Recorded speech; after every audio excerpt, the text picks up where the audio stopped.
Hello, my name is Zainab Lawal. I'm currently attending University of Maryland Eastern Shore and I am a sophomore, meaning this is my second year in the school and the university. I'm a part of the Honor Society and I'm a major in sociology. One of my passions would definitely have to be sociology and psychology. I'm in love with those subjects and I know that I'm confident in my majors. One personality trait of mine that definitely describes me is that I'm sociable and I'm very easy to talk to.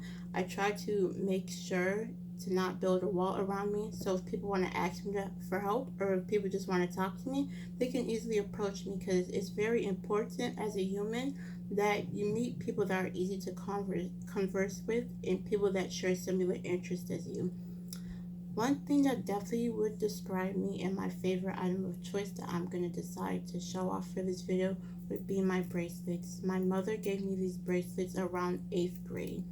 When I was in middle school, 8th grade to be very specific, my life sort of changed. I can't say that it changed for the worse, but I can say I definitely had a lot to get adjusted to and a lot of adaptability on my part. But I didn't always represent and conduct myself in such a way that I do now. I definitely was not very mature in 8th grade. I had a lot of outbursts. My middle school year, I was very unreasonable, and I feel like that reflecting how I talk to my family members and my friends.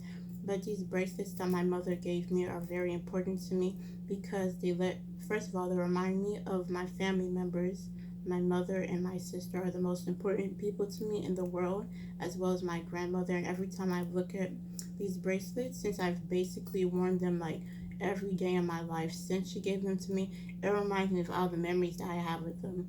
I live in Prince George's County, so I'm 3 hours away from my mother and my sister. So whenever I look at these bracelets, I just get really happy, and it reminds me of them. It also reminds me of the love and the support they have for me unconditionally. I had to do a lot of adjusting to certain situations that I never really expected myself to be. Coming from a single parent household, sometimes you have a lot of resentment, and you look at yourself and you compare yourself to the other kid and you're like, wow, I really wish I could do that. But I look at these bracelets as not a sign of weakness but a sign of strength and perseverance. It's never about what you go through as a person, it's always about how you bounce back and how you grow from that. And these bracelets that my mother gave to me always let me know how strong of a person I am and how far I've grown. Because just like these bracelets have changed color, I've also changed colors too. I've matured and I've grown as a person. So I hope with this introduction speech, you guys can realize how important these bracelets to me and you guys get a good idea of what kind of person I am. Thank you for tuning in.